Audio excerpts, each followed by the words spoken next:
Salut à tous et bienvenue pour notre revue de presse foot de ce mercredi 25 mars 2026.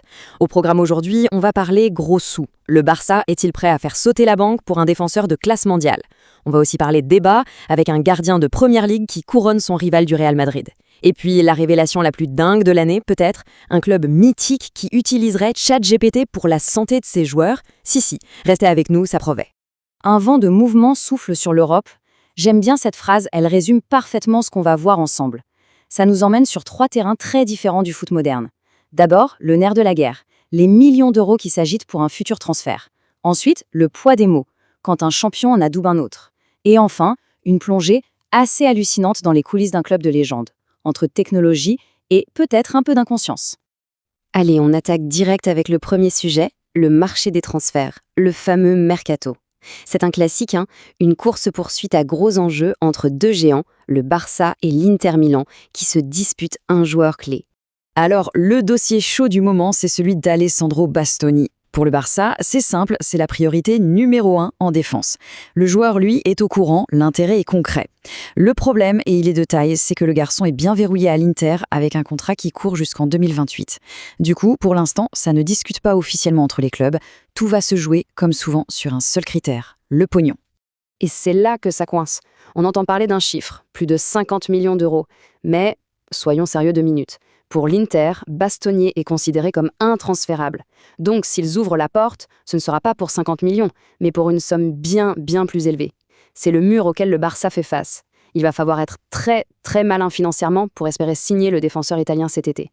Bon, on laisse un peu de côté les stratégies financières pour revenir sur le terrain, ou plutôt dans la tête des joueurs. On va aborder un débat qui n'en finit jamais. Qui est le meilleur gardien de la planète? Sauf que cette fois, l'avis vient d'un concurrent direct, et ça change tout. Et voilà, la déclaration, elle est signée David Raya, le gardien d'Arsenal. Il le dit sans détour, Thibaut Courtois est le meilleur gardien du monde. Il est tellement fiable. C'est une parole qui pèse lourd venant d'un gardien qui joue au même niveau. Raya pointe exactement ce qui, selon lui, fait la différence. Cette régularité incroyable dans les très grands matchs, comme il l'a encore montré contre City, c'est cette fiabilité, cette capacité à être toujours là qui le mettrait au-dessus de tout le monde.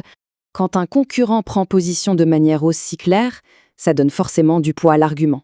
La question se pose donc, tout simplement, d'accord ou pas d'accord? Est-ce que Courtois est vraiment, aujourd'hui, tout en haut de la hiérarchie mondiale? Le débat est lancé. Allez, attention, on change complètement de registre pour la dernière histoire du jour.